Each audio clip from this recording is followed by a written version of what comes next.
Hello people of the internet, I'm Growing the Planet, and welcome back to the Madden Legends Tournament, second knockout round matchup.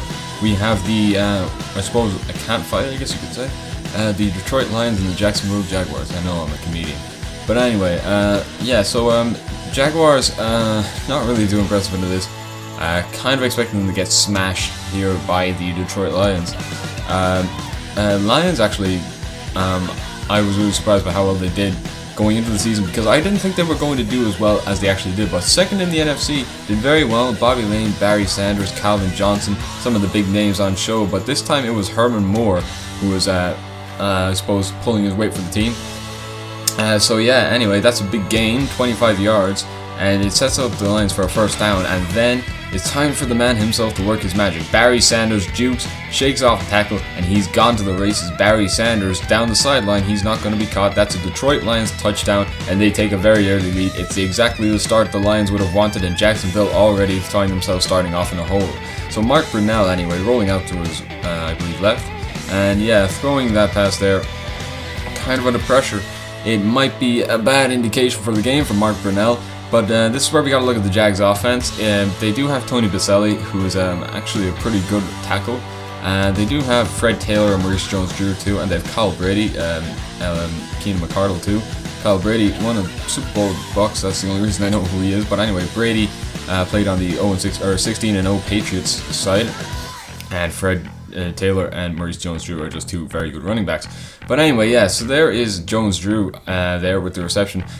Makes it 4th and 10. So the Lions defense, which is actually pretty good. I don't know if we got to look at it, actually. But anyway, yeah, here's a look at the defense, anyway, for the Jaguars. Calais Campbell not there because he's with the Cardinals. We'll show them later in the tournament. But anyway, yeah, it is a good defense, I will say that much.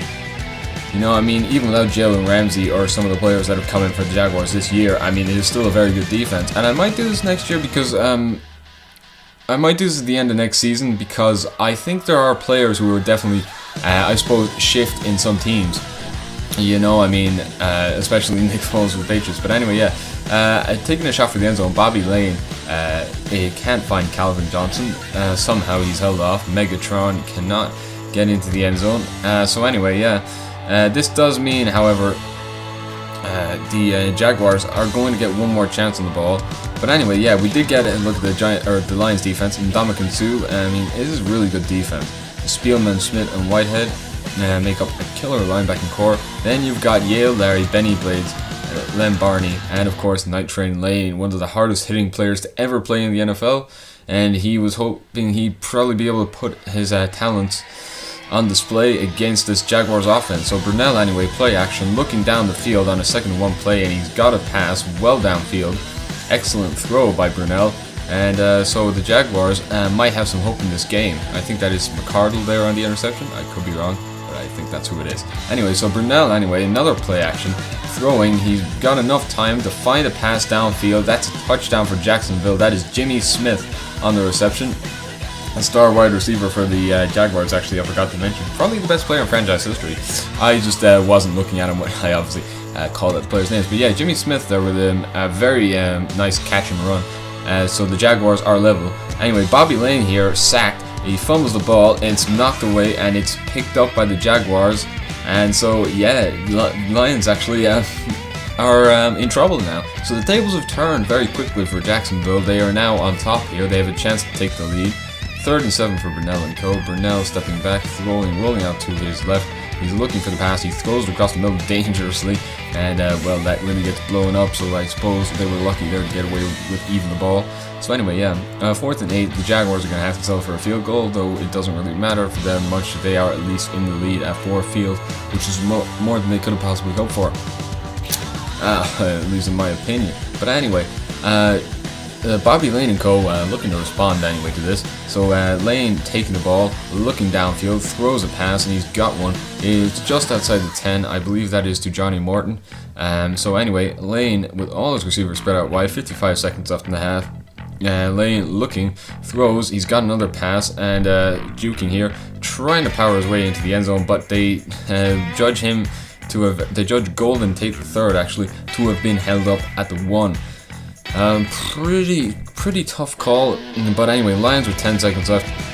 Looking for the pass here. Lane wants to throw, but he's sacked, and that means the Lions aren't going to get any play at all off before the half ends. And that takes us to halftime, so a disaster for the Lions. They didn't even get 3 points out of the trip. So yeah, the Jaguars in a very good position heading into halftime. They're 10-7 up.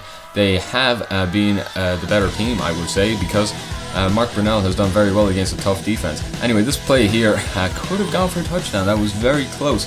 I think that is Jimmy Smith again, yes, who's been causing all sorts of problems for the Lions defense all day long there, who could have had another touchdown had he just not taken that sidestep. But anyway, Brunell under pressure, about to be hit, throws, got Kyle Brady on the pass there. Brady is just outside the 10.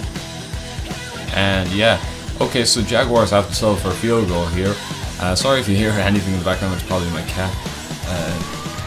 Kind of appropriate, I guess, for the cat fight.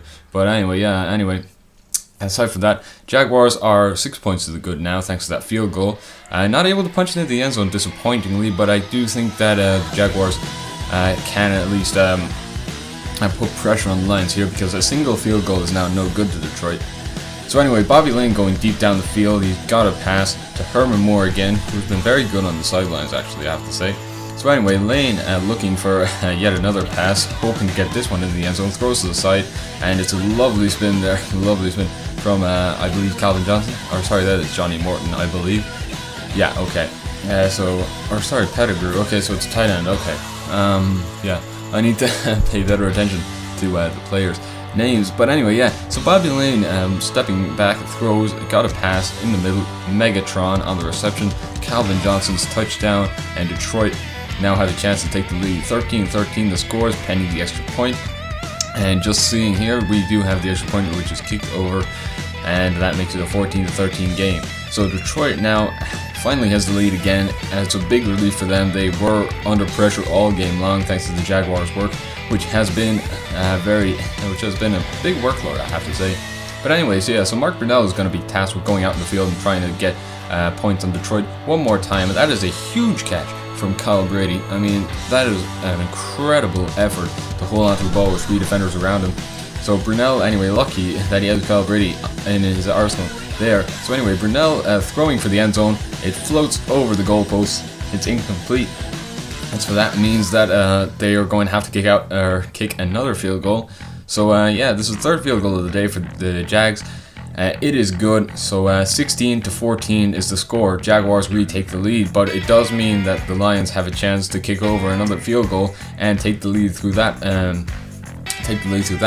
But anyway, yeah. So Lane here handing off the ball. He's got Barry Sanders on the run, and Barry Sanders, who has been, I think it's fair to say, not really visible for a lot of the game.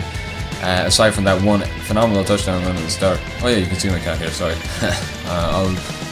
Nothing. Anyway, yeah, so, anyway, sorry about that. Make memes about it if you want, I guess. But anyway, yeah, so, moving on, 16-14 for the Jaguars. 3rd and 4 for Bobby Lane, looking for a pass. He's about to be hit, and well, it's a pretty brutal hit on Bobby Lane. So anyway, 4th and 6 for the Jaguars. 4th and 6 for the Lions. Lions sent out Bobby Lane, also their kicker. So yeah, same person. Also their kicker is kicking over the field goal to make it a 17-16 game. So it's a close game heading into the final minute. Detroit takes the lead, but they do give Jacksonville one more opportunity to go down the field and get the winning score. It doesn't even have to be a touchdown. All it has to be is a field goal. So anyway, Brunell and co. on a 1st and 10 play after the kickoff, throwing it deep. He floats it and he's got the reception. It's inside field goal range. It is a huge play for the Jaguars. They are now within 47 seconds of winning this game. So anyway, what can they do though? They are going to have to burn a bit of time, hopefully. You would hope if you were a Jags fan. But anyway, so on a 1st and 10 play, Brunell rifles a pass, and it's caught moving out of bounds. Is Allen Robinson, I believe. Anyway, it's 16-17 still. Jags still have to kick over a field goal, or if they're lucky, get into the end zone, which is exactly what happened on this play here. That is Fred Taylor, the running back, possibly the best in Jags history, and that is saying something because they have had some impressive running backs. So anyway, yeah, 22-17 the score. Not over yet though. The Jaguars are going to try for a 2-point conversion now in just a minute, but it is a very good run from Fred Taylor. He did have a lot of work to do, and he was able to do it thanks to a huge effort from him. So anyway, Brunell's going for the side, and he's got the pass into the end zone. Jaguars are now 7 points up, 24-17, but they do give Bobby Lane and the Lions one more chance to get back in the game. So can they capitalize? Well, Bobby Lane is going to try something anyway. He floats it up, it's a Hail Mary, it's intercepted, and the Jaguars shock the Lions. They come to Ford Field and they win 24-17. So, well, that is a phenomenal game. If you ask me, that's probably the best one we've had so far. I won't say what the best one is we've had all around, but that is definitely up there. So anyway, I've been about the plan. Thank you for watching my videos, and if you'd like to see more videos like this, and if you'd like to see my cat again, please leave a like, comment, and subscribe to my channel if you haven't already. And until then, guys, I will see you next time. So until then, I will see you with the next matchup, which will be the Washington Redskins taking on the Tennessee Titans. So okay, guys, hope you look forward to that one, or whatever matchup it is you're looking forward to, and hopefully this tournament will turn out great. Bye.